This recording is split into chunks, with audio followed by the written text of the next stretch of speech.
सहनाववतु सहनौ भुनक्तु सह वीर्यं करवावहै तेजस्विनावधीतमस्तु मा विद्विषावहै।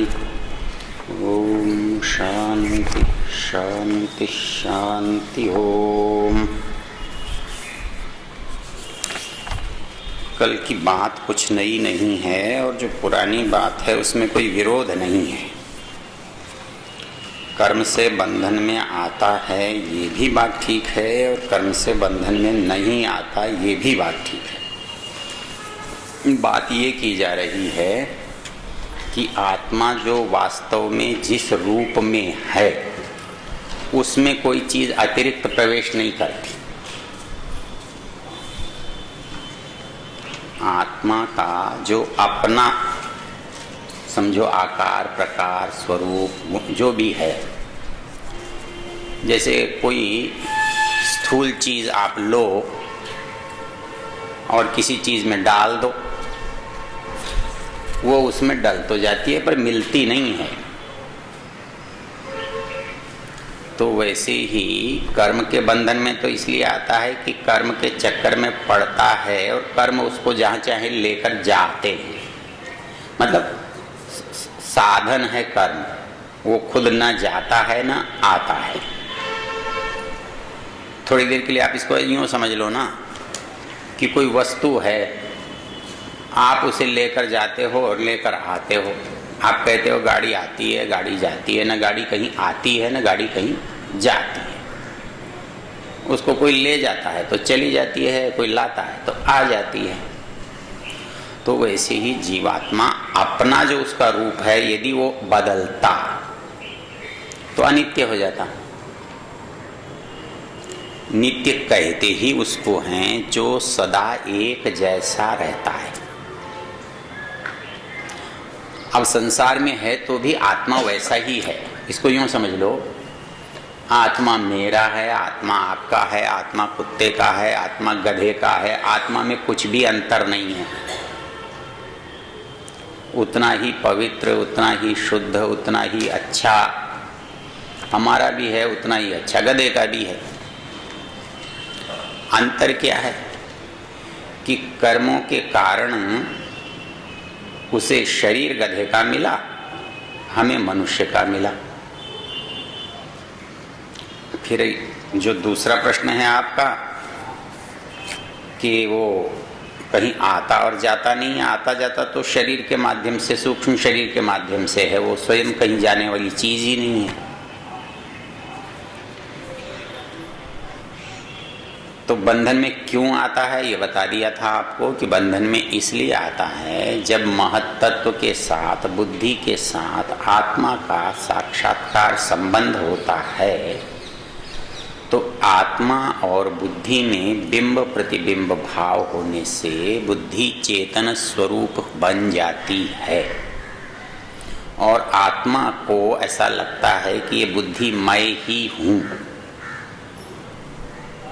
तो यहाँ जो एक अज्ञान पैदा हुआ कि दृष्टा और दृश्य दोनों एक बन गए। ये बिल्कुल यूँ समझ लो कि आत्मा शरीर में है, अलग तो है, लेकिन मैं तो शरीर को ही आत्मा समझता हूँ, मैं कहाँ अलग समझता हूँ। हमारी निकटता इतनी है कि मेरे मन में ही कभी नहीं आता कि मेरा आत्मा अलग है, मेरा शरीर अलग है। या कौन सोता है कौन जागता है, यही आता है। मैं जागता हूँ, मैं सोता हूँ, मैं भूखा हूँ, मैं प्यासा हूँ, मैं दुख में हूँ, मैं सुख में हूँ। मैं ऐसा क्यों सोचता हूँ? क्योंकि मूल रूप से देखा जाए तो शरीर को दुख सुख थोड़े ही होते हैं, लेकिन होते शरीर में ही हैं। क्योंकि आत्मा अकेला हो तो उसे दुख सुख हो ही नहीं सकता और शरीर भी अकेला हो तो इसे दुख सुख लग नहीं सकता। मरने के बाद किसे भूख लगी है? उसे गर्म में रखो, ठंडे में रखो, मार के रखो, काट के रखो, उसे क्या फर्क पड़ता है?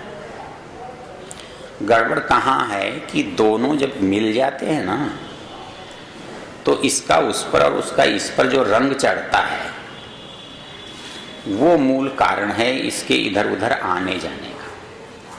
तो ये जो बात ये किसने किया है, किसका है, ये आपका है। तो मेरी बात समझ में आ रही है? तो ये है कि आत्मा नित्य शुद्ध बुद्ध मुक्त है तो बंधन में क्यों आता है? इसलिए कि प्रकृति के संपर्क में आने से। प्रकृति के संपर्क में नहीं होगा तो बंधन में नहीं आएगा। फिर वहाँ एक दूसरी समस्या आती है, उसकी सवेरे उधर चर्चा की। वो समस्या ये आती है कि यदि इसको बिना शरीर के ही रहने दिया जाए तो तब क्या होगा? तब ये निष्क्रिय होगा। जैसे सुषुप्त दशा में कोई पड़ा रहता है या कोमा में जो पड़ा रहता है वैसा होगा, काम नहीं कर सकेगा। काम करता है व्यक्ति साधनों से। आप थोड़ा सा इसको जोड़ कर देखो, जिसके पास जितने साधन होते हैं उसे उतना ही संपन्न समझा जाता है। आप कहते हो जी वो तो बड़ा संपन्न है जी, कैसे पता? अजी उसका बहुत बड़ा मकान है जी। और क्या संपन्न है जी? बहुत सारी गाड़ियां हैं जी, बड़े हाथी घोड़े बंधे हैं जी, बड़े आप नौकर चाकर हैं जी। ये क्या है? साधनों से क्या है? संपन्नता। तो जीवात्मा की संपन्नता भी उसके साधनों से है। उसका साधन क्या है? शरीर, हाथ पैर आँख नाक कान, ये उसके साधन हैं। और ये साधन किसी भी योनि से मनुष्य योनि में सबसे अधिक हैं। किसी के पास हाथ नहीं है, किसी के पास पैर नहीं है, किसी के पास आँख नहीं है, किसी के पास कुछ नहीं है। लेकिन सारी प्राणियों की इस समुदाय के अंदर मनुष्य के पास सबसे ज़्यादा है। तो ये साधनों से युक्त होकर के काम करता है। यदि इसके पास साधन नहीं हो तो काम कर ही नहीं सकता। इसके पास बुद्धि नहीं है तो सोच नहीं सकता, हाथ नहीं है तो कर नहीं सकता, पैर नहीं है तो चल नहीं सकता, और शरीर नहीं है तो कुछ भी नहीं कर सकता, क्योंकि शरीर उसका साधन है। तो यदि साधन नहीं है तो वो कुछ कर नहीं सकता, और साधन है तो दो परिस्थितियां बन जाती हैं। एक तो साधनों का ही आनंद ले लिया जाए या साधन से कोई सिद्धि प्राप्त की जाए। आप कार में घूमते रहो, घूमने का आनंद ले लो, या कहीं किसी खास जगह पर समय पर पहुंचना है चले जाओ, ये विकल्प आपके पास दोनों खुले हुए हैं। तो वैसे ही इस शरीर रूपी साधन से चाहो तो आप संसार का उपयोग उपभोग कर सकते हो, और चाहो तो साधना करके आत्मा का साक्षात्कार कर सकते हो। इसलिए साधन अनिवार्य है, साधन के बिना उसकी कोई गति बनती नहीं है।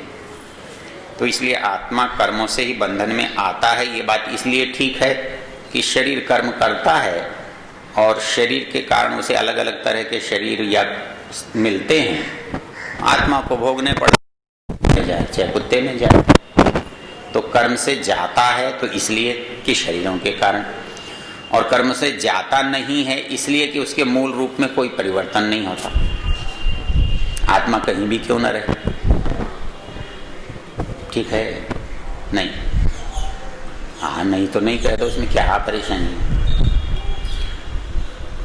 मान लो एक क्षण के लिए कि ये चीज बदलती नहीं है, ऐसी की ऐसी रहती है, तो इसका आना जाना कैसे बनेगा? किसी आने जाने वाली चीज से जुड़ जाएगी तो आ जाएगी, चली जाएगी।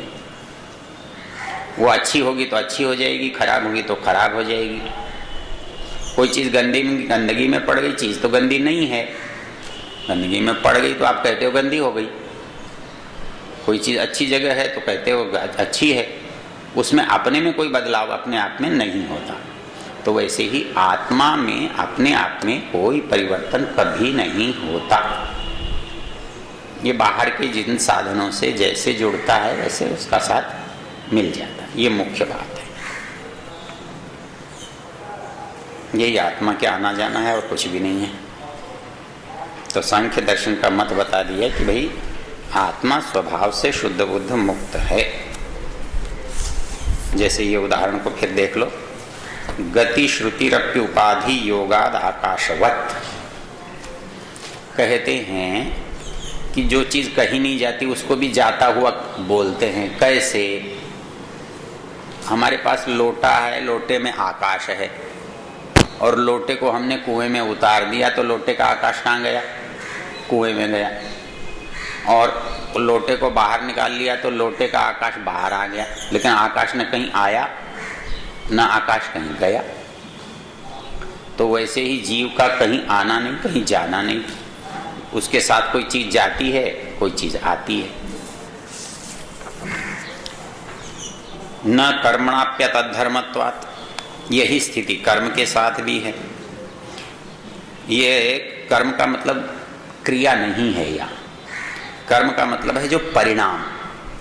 हम कुछ अच्छा बुरा करते हैं ना, उस अच्छे बुरे के कारण हमारे अंदर जो संस्कार पड़ते हैं, जिनसे भाग्य बनता है, तो वो जो है, जिसको योग दर्शन की भाषा में कहा है ना, दृष्टादृष्ट जन्म वेदनीय, जो नाना जन्मों के संस्कार हैं।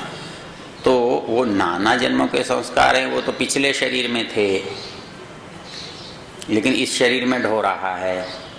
तो कौन ढो रहा है? आत्मा थोड़ी ढो रहा है, सूक्ष्म शरीर ला रहा है उनको, आत्मा तो नहीं लाता।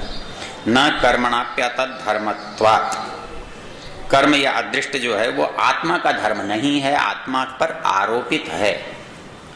मैं बोरी उठा के जा रहा हूँ, बोझा बहुत है, लेकिन बोरी कोई मेरा हिस्सा थोड़ी है। जब तक मेरी मजबूरी है मैं ढो रहा हूँ, और मेरी मजबूरी समाप्त हो जाएगी, उतार के फेंक दूंगा। वैसे ही कर्मों का बोझ आत्मा के साथ है, लेकिन वो आत्मा का भाग या हिस्सा नहीं। अति प्रसक्तिरन्य धर्मत्वे, कहता है आत्मा का यदि बंध मान लोगे तो फिर दूसरे के बंधन भी इसके हो जाएंगे, क्योंकि इसमें बंधन की संभावना बन जाएगी। तो अन्य के धर्म से अन्य का बंधन हो जाएगा। काम शरीर ने किया और बंधन आत्मा में पड़ जाएगा। ये नहीं होता। इसलिए अस्थल में बंधन आत्मा का नहीं होता। मतलब कुल मिलाकर ये बता रहा है कि आत्मा का जो शुद्ध स्वरूप है उसमें कोई भी चीज परिवर्तन नहीं लाती। ये उद्देश्य है। निर्गुणादि श्रुति विरोधश्चेति, क्योंकि आत्मा तो कैसा है? निर्गुण है। जो कुछ शरीर के काम हैं वो आत्मा के नहीं हैं, वो गुण शरीर के हैं। तो अब वो आत्मा असंग है। आसक्ति शरीर से होती है। शरीर न हो, सूक्ष्म शरीर न हो, न तो संस्कार बन सकते, न आत्मा जुड़ सकता। तो ये सब है आत्मा के पास, लेकिन आत्मा का भाग नहीं है, हिस्सा नहीं है। इसलिए क्योंकि आत्मा तो निर्गुण है, अर्थात उसके साथ कोई अलग चीज से जुड़ती नहीं है। ये थे कल वाले सूत्र। आज के सूत्र आपको और देखने हैं तो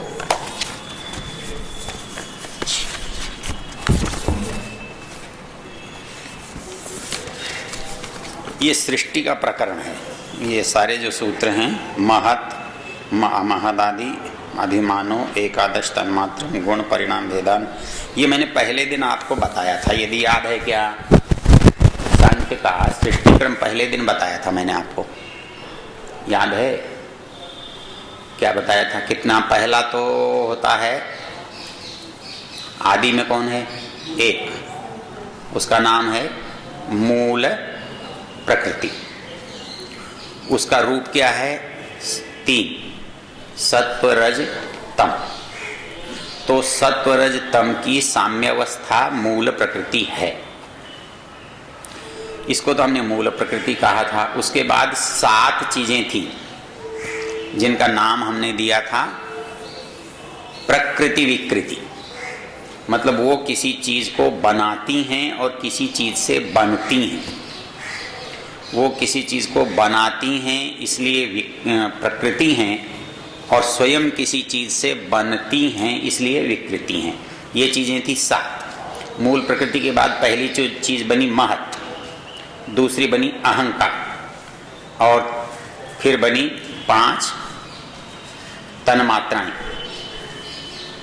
तो और उधर बने, तो ये कितने हो गए? 5 और 2 7, 5 तन्मात्राएं और एक महत और एक अहंकार, ये 2 क्या हैं? 7 मिलकर क्या बने? प्रकृति विकृति। कैसे? मूल प्रकृति से महत पैदा होता है, इसलिए महत विकृति है, लेकिन महत अहंकार को पैदा करता है, इसलिए वो प्रकृति है। एक की विकृति है और दूसरे की प्रकृति है। अहंकार महत से पैदा हुआ है इसलिए विकृति है, लेकिन पंच तन्मात्राओं को, इंद्रियों को पैदा करता है इसलिए विकृति है। तन्मात्राएं अहंकार से पैदा हुई हैं इसलिए विकृति हैं, लेकिन महाभूतों को पैदा करती हैं इसलिए प्रकृति हैं।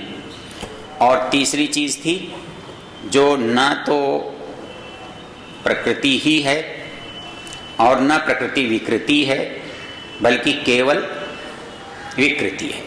अर्थात बनती तो हैं लेकिन बनाती किसी को नहीं। ये चीजें कितनी थी?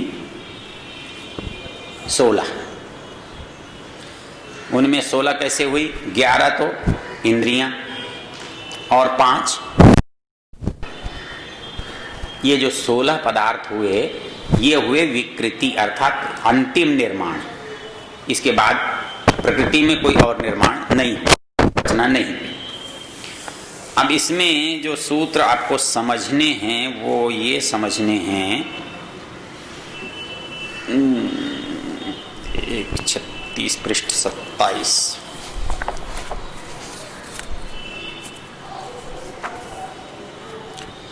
अब इसमें मन कहाँ बना है ये देखना है। तो कहाँ बना है कि महत से पैदा हुआ अहंकार, और अहंकार से 2 चीजें पैदा हुई, 5 तन्मात्राएं और 11 इंद्रियां। तो 11 इंद्रियों में मन आ जाता है। तो ये कहता है महदाख्यम आद्यम कार्यम तन मन। पृष्ठ है 27।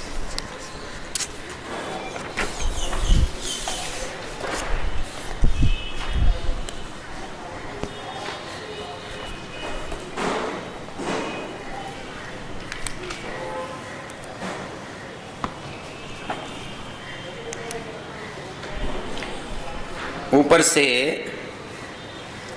प्रकृति के निर्माण की बात चल रही थी।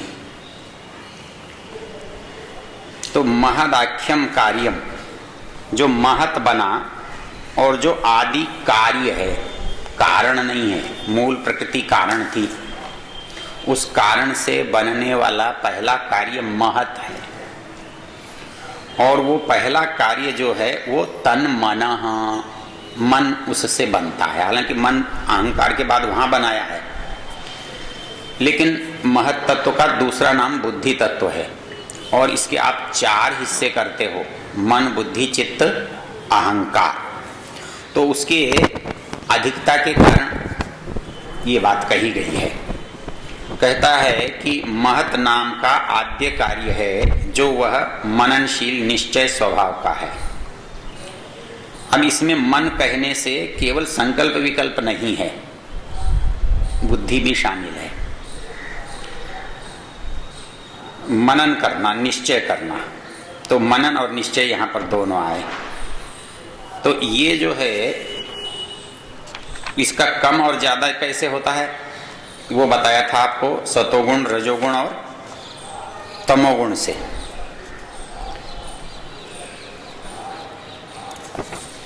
यहां पर अहंकार को इन्हीं में है, किंतु सबसे इन्हीं में से बाद में है। इसके अनंतर जो कार्य होता है वो अहंकार है। मतलब आद्य कार्य बुद्धि है, बुद्धि से अहंकार है। तो बुद्धि से कोई अलग इंद्रिय तो है नहीं, मन ही है। तो वो मन जो है वो बुद्धि और मन एक है। उसी में अहंकार की उत्पत्ति तन्मात्र उसके रूप में भी है, प्रकृति विकृति के रूप में। और क्योंकि बुद्धि मन और अहंकार तीनों जुड़े हुए हैं। तो इसलिए इसके जो कार्य हैं मिलकर के 4 भागों में बढ़ जाते हैं। जो मनन करने का काम है उसे मन कह देते हैं, जो निश्चय करने का काम है उसे बुद्धि कहते हैं, और संस्कारों का जो संग्रह होता है, हमारे कर्मों का जो संस्कार बनता है उसका जो संग्रह होता है उसे चित्त कहते हैं, और जो हमारे अस्तित्व का बोधक होता है उसे अहंकार कहते हैं। या अहंकार वो जो लोक में प्रचलित अहंकार है वो नहीं है। वहाँ अहंकार दोष क्यों है कि वो अपनी सत्ता के अतिरिक्त किसी सत्ता को न मानना, इसलिए उसे अहंकार कहा गया है। लेकिन अहंकार उत्पादक तत्व तो इसलिए है कि इसके बिना सत्ता बनती ही नहीं है, अस्तित्व ही नहीं बनता। तो वो अस्तित्व का बोध जिस तत्व से होता है ना, वो चरमो अहंकार। महदादि क्रमेण पंचभूतानाम, ये 92 पृष्ठ पर है। अच्छा, इसमें एक गड़बड़ ये होती है कि बीच का क्रम आपको मालूम नहीं है तो संगति मुश्किल से लग जाती है, लेकिन जैसा मैंने बता दिया उससे संगति लग जाएगी। महदादि क्रमेण पंचभूताना, महत आदि के क्रम से 5 भूतों की उत्पत्ति होती है। तो वो जैसा बताया था कि पहले महत बना, महत से अहंकार बना, अहंकार से इंद्रियां बनी, और इधर पंच तन्मात्राएं बनी, और फिर पंच तन्मात्राओं से पंचभूत बने। कहता है कि लोक में तो प्रतीति है पंचभूतों की, लेकिन इसके पीछे की रचना का कोई बोध नहीं होता। 3 ये पदार्थ में अंतर बताया था कि केवल अंतर है सतोगुण, रजोगुण, तमोगुण की मात्रा का। एक में किसी की कम या किसी की अधिकता होने से पदार्थ की भिन्नता है। कैसे?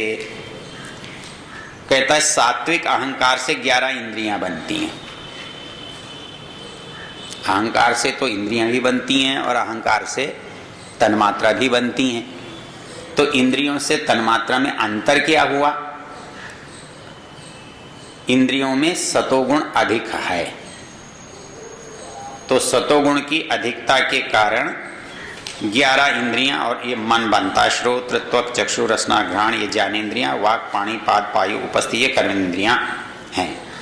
और यदि इसमें तमोगुण की अधिकता हो जाए तो तन्मात्रा बनती हैं। जड़ पृथ्वी है, मतलब पृथ्वी में भी तो कोई पदार्थ ऐसा है, कुछ ज्यादा संवेदनशील है, कुछ कम संवेदनशील है, कुछ बिल्कुल ही ऐसा लगता है कि संवेदना है ही नहीं।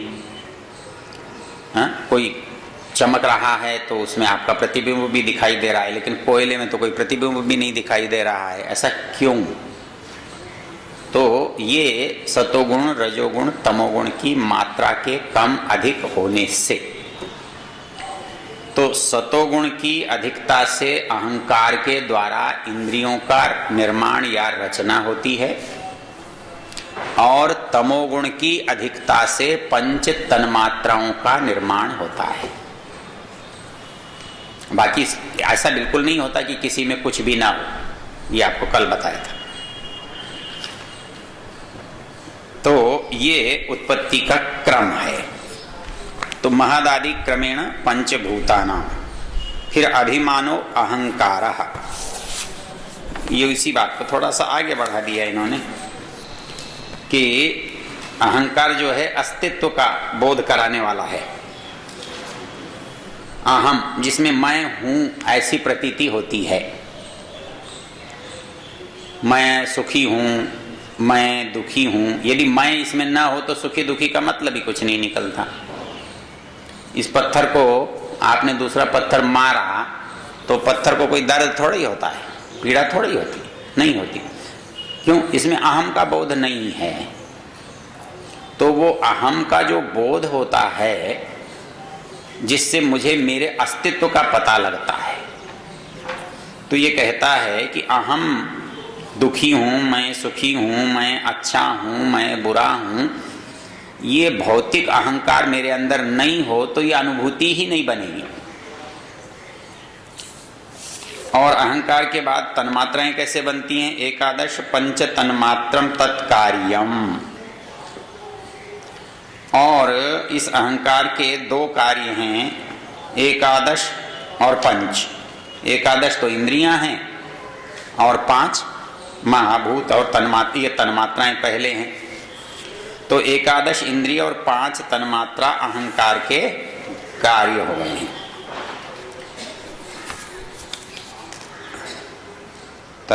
गुण परिणाम भेदान नानात्वम अवस्थाति, ये जो बात मैंने अभी कही कि इनमें जो अंतर आ रहा है वो क्यों आ रहा है, वो कहता है गुण परिणाम भेदात, गुण की मात्रा अलग अलग होने से। एक ही चीज अनुपात की भिन्नता से, एक चीज चूना है, एक चीज पत्थर है, एक चीज कुछ और है, मूल रूप में सब एक हैं, लेकिन किसी में किसी के कणों का जो समावेश है वो अलग है, दूसरे में अलग है। या तो गुण परिणाम भेदान नानात्वम अवस्थावत, कहता है ये नाना रूप में होता है। कैसे? जैसे शरीर तो एक ही है लेकिन इसकी अवस्थाएं, यही कभी बच्चा होता है, यही कभी युवा होता है, यही बूढ़ा होता है, यही बीमार होता है तो एक ही, लेकिन अवस्थाएं अलग अलग हो जाती हैं। तो वैसे ही मूल प्रकृति की ये अवस्थाएं हैं, ये भिन्नताएं हैं, इसलिए होती संभवे न स्वतः, ये सदैशिकम लिंगम, संभवे न सतः 112।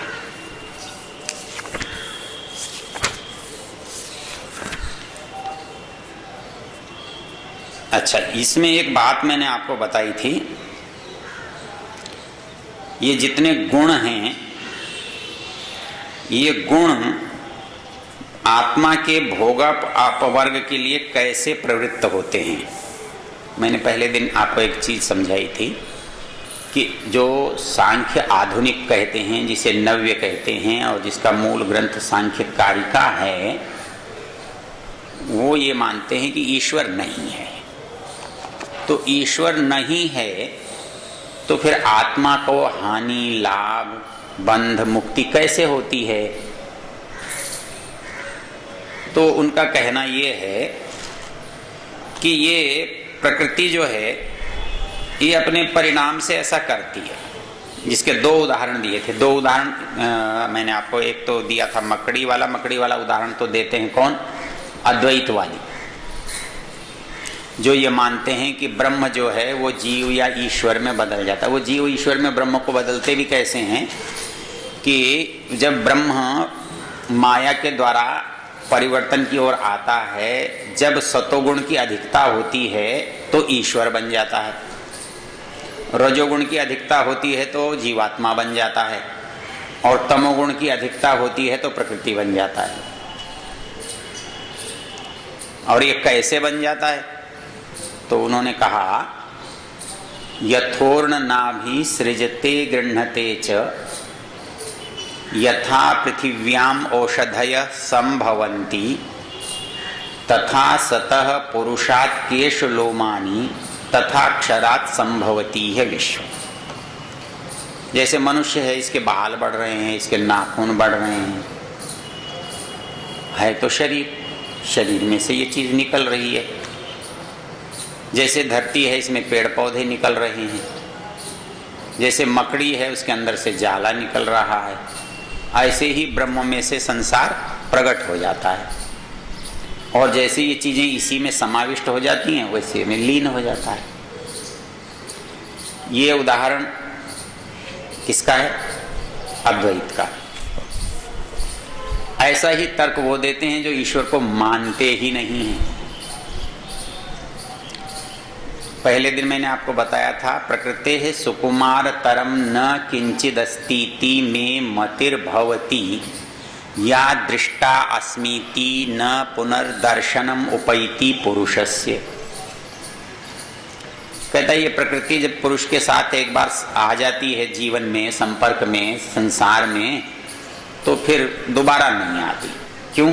बोले ये तो बस ऐसे ही है जैसे कोई सुकुमार नायिका है, वो जैसे छोड़ देती है वैसे ये भी छोड़ देती है। हालांकि इस उदाहरण में क्यों दम नहीं है, इसका एक दूसरा उदाहरण क्या देते हैं, वत्स विवृद्धि निमित्तम क्षीरस्य यथा प्रवृत्ति रज्ञस्य तथा पुरुष विमोक्ष निमित्तम प्रवृत्ति प्रधानस्य।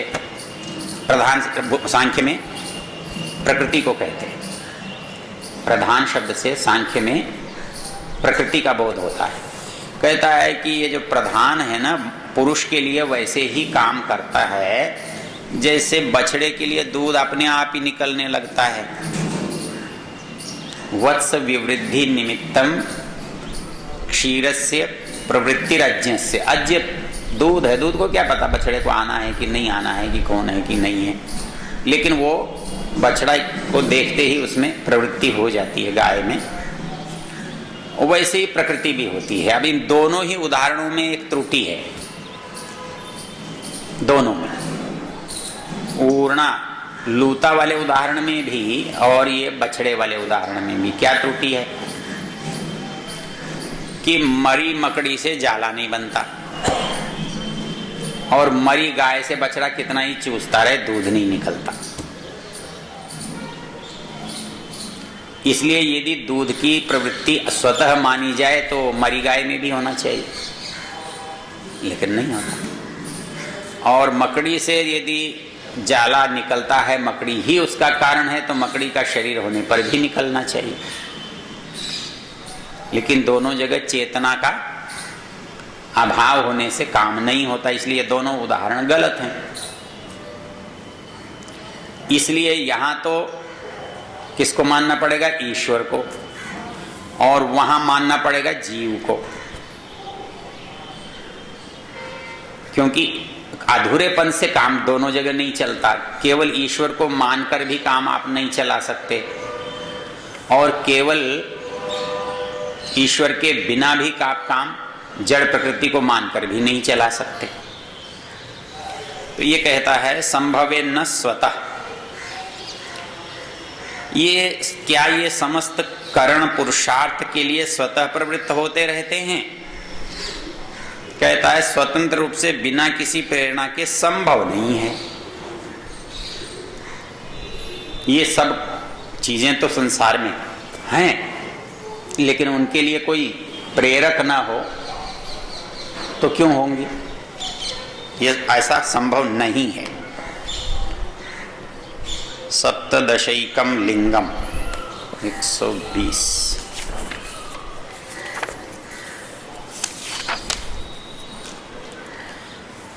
ये बीच की चीज छोड़ दी इन्होंने।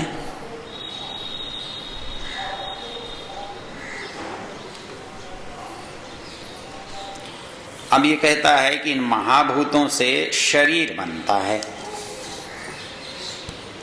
कैसे बनता है? कहता ये शरीर भी एक नहीं है। शरीर क्या है? दो हैं। एक स्थूल शरीर है और दूसरा सूक्ष्म शरीर है। तो ये जो स्थूल शरीर है ये तो माता पिता का दिया होता है, माता पितृजम स्थूलम।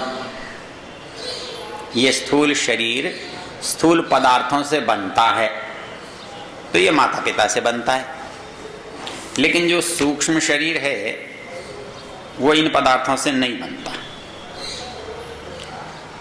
वो प्रकृति से बनता है। तो वो 13 करण और 5 तन मात्राएं। 13 करण कौन? करण मतलब इंद्रियों को कहते हैं। तो 11 तो इंद्रियां थी, 5 ज्ञानेन्द्रियां, 5 कर्मेंद्रियां, 1 मन, ये तो 11। और करण कौन है? हमारे यहां करण 2 तरह के हैं, बाह्य करण और अंतःकरण। तो अंतःकरण के 4 भेद हैं, मन, बुद्धि, चित्त, अहंकार। तो उनमें से 2 इसमें शामिल हैं। तो 2 मिलाने से ये हो जाते हैं 13। 5 तन्मात्राएं, 5 सूक्ष्म भूत, 5 कर्मेंद्रियां और 2 ये अंतःकरण। इस तरह से 5 5 5 15 और 2 17। सप्तदशैकम लिंगम। ये कहता है 17 और 1 मिलकर 18 तत्वों का लिंग शरीर अर्थात सूक्ष्म शरीर बनता है।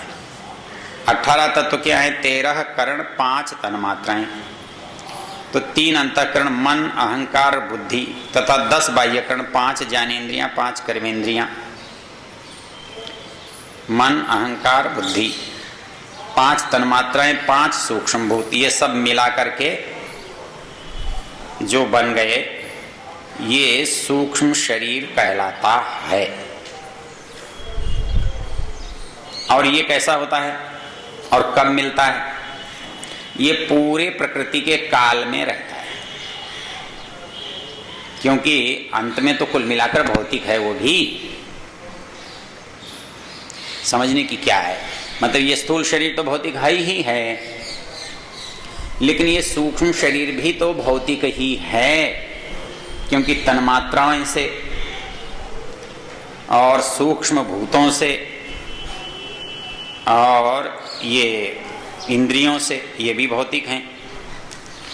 तो ये कारण शरीर बनता है और इसके द्वारा आत्मा एक स्थान से दूसरे स्थान तक जाता है, अर्थात ये आत्मा के साथ सदा बना रहता है। तो जो कुछ इस संसार में हमने संस्कारों के रूप में पाया है वो इसके साथ चलता है। तो कहता है कि एक न स्वातंत्र्य तदृचे छाया चित्रवत, कहता है कि ये जो 13 कारण हैं ये इसमें सूक्ष्म शरीर तो कोई उपयोग करता नहीं है, लेकिन बाह्य उपयोग स्थूल भूतों के द्वारा होता है। और इनको सूक्ष्म शरीर में फिर क्यों समाविष्ट किया गया है भूतों को? कहता है न स्वातंत्र्य तदृते छायावत चित्र, मतलब छाया होती तो है कुछ नहीं, लेकिन किसी के बिना नहीं हो सकती। आप वस्तु न हो और छाया बनाओ, कैसे बनाओगे? कोई आधार न हो और चित्र बनाओ, कैसे बनाओगे? नहीं बन सकता। इसलिए तन्मात्र आश्रय के बिना अर्थात भूतों के आश्रय के बिना ये सूक्ष्म शरीर नहीं बन सकता। मतलब स्थूल शरीर के लिए तो स्थूल भूत चाहिए, तो सूक्ष्म शरीर फिर किस आधार पर बने? तो इसलिए इन्होंने कहा कि वो सूक्ष्म जो तन्मात्राएं हैं उनके कारण से बनता है। वह देवी ये अलग चीज आ गई। चलो, ऊहा देवी सिद्धि रष्टधा, बीच में क्यों इसको डाला है? पृष्ठ 139।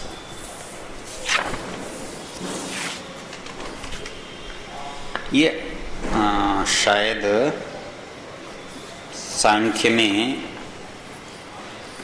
शक्ति तुष्टि आदि के बहुत सारे भेद किए हुए हैं। विपर्य, वैराग्य, अशक्ति अष्टाविंशतिधा, असामर्थ्य 28 प्रकार का होता है, तुष्टिर 9 धा, जो संतोष है वो 9 प्रकार का होता है, सिद्धि अष्टधा, सिद्धि 8 प्रकार की होती है। तो ये ऊहा आदि भी सिद्धि अष्टधा, ऊहा आदि के द्वारा जो ये सिद्धि है वो 8 प्रकार की होती है। वैसे ऊहा का अर्थ होता है ये बुद्धि गुण है। ऊह मतलब सूझ को कहते हैं। हम कोई काम करते हैं, करते करते हमें पता तो नहीं था ऐसा करना है, तो अकस्मात सूझ जाता है कि ऐसा कर लो, इसको ऊहा कहते हैं। एक दिन यहाँ एक आश्रम है निम्बार्क पीठ का, वहाँ श्री जी महाराज रहते हैं, आजकल उनके जगत गुरु हैं। उनके यहाँ एक बहुत प्रतिभाशाली व्यक्ति था। वो पढ़ता था तो उसके बारे में प्रसिद्ध है। गुरुजी ने कहा जाओ आग लेकर आओ। वो सीधा हाथ हिलाता हुआ घर गया और माताजी से बोला माताजी आग दे दो। माताजी चूल्हे के पास गई, बोली ले जाएगा किसने, क्या हाथ पर ले जाएगा। तो उसने तुरंत क्या किया कि आंगन में से ऐसे धूल उठाई और बोला हाथ पर रख दो। हाथ पर आग हो गई। उन्होंने तो उलाहने में कहा था कि आग ले जाने के लिए तो कुछ लाया नहीं है, लेकर कैसे जाएगा, हाथ में ले जाएगा। तो गया एकदम आंगन में से मिट्टी बटोरी, बोला हाँ हाथ में रख दो, ले जाता हूं। तो अकस्मात कोई चीज मस्तिष्क में जो आती है इसको ऊहा कहते हैं। ये ऊहा बुद्धि का गुण है। तो इन्होंने कहा कि ऊहादि भी सिद्धि अष्टधा, ऊह आदि भेदों के द्वारा ये 8 प्रकार की होती है। ऊह शब्द, अध्ययन, आत्मिक दुख विघात, भौतिक दुख विघात, दैविक दुख विघात, सुहृत संप्राप्ति, दान, मतलब इन 8 सिद्धियों का इसका बड़ा लंबा वो बना रखा है चित्र। विपर्य 5 प्रकार का, तुष्टि 9 प्रकार की, सिद्धि 8 प्रकार की और अशक्ति 11 और 17 और इसी तरह से ये सारा इसका ये विस्तार से अध्ययन, इसका कोई विशेष अर्थ तो नहीं, गिनती है सब। समानम जरा मरणादिजम दुखम ऊर्ध्वम सत्व विशाला। अब ये कहता है कि कौन सी चीज ऊंची नीची, अच्छी बुरी, क्यों श्रेष्ठ खराब क्यों बनती है। कहता है सतोगुण से ऊंचाई और तमोगुण से निम्नता प्राप्त होती है। ऊर्ध्वम सत्व विशाला कहता है शुभ कर्म जो हैं वो सतोगुण का परिणाम होता है और ये ऊर्ध्वता जो है वो सतोगुण का प्रतीक है। तमो विशाला मूलतः जो नीचे जाने वाली चीज है वो तम है और मध्यम जो है रजोगुण वाले, रजो विशाला मध्यता।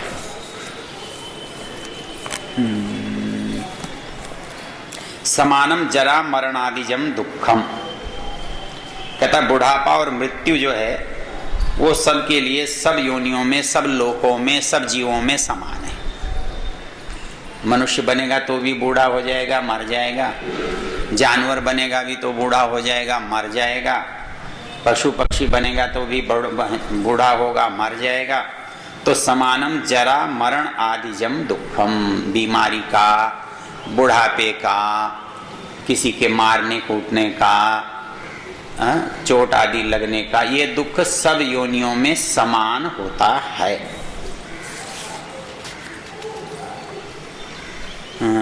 आगे जो हैं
वो गया, वो अपने को भील ही समझता था, लेकिन उसे समझाया कि तू भील नहीं है, तू एक राजकुल का व्यक्ति है।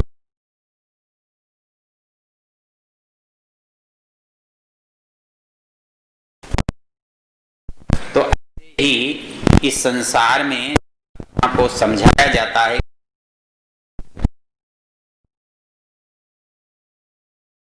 समयान इसको भी समझ में आ जाता है और ये अपने चौथे अध्याय में लगभग 40 है। और कहीं आपको व्याख्यान देना हो ना तो ये 40 कहानी बहुत, किसी भी चीज को समझा सकते हो इनके पास। हम जैसे इसको समझा लिया कि भाई राजपुत्रवत तत्वोपदेशात, जैसे राजपुत्र को तत्व का उपदेश दिया और राजपुत्र की समझ में आ गया कि वो राजा का लड़का है और वो राजभवन में चला गया। तो ऐसे हम इसको देखते हैं ये कहाँ कह रहा है 165। और 5वें में जो आरोप है ना, शंकाएं हैं, उनका समाधान है। मतलब ये राजपुत्रवत तत्वोपदेशात,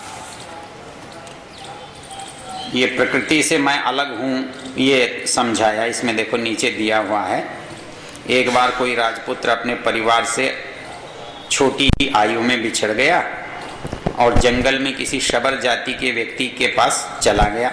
उसने उसे पाल पोस लिया, वो अपने को शबर ही समझता था।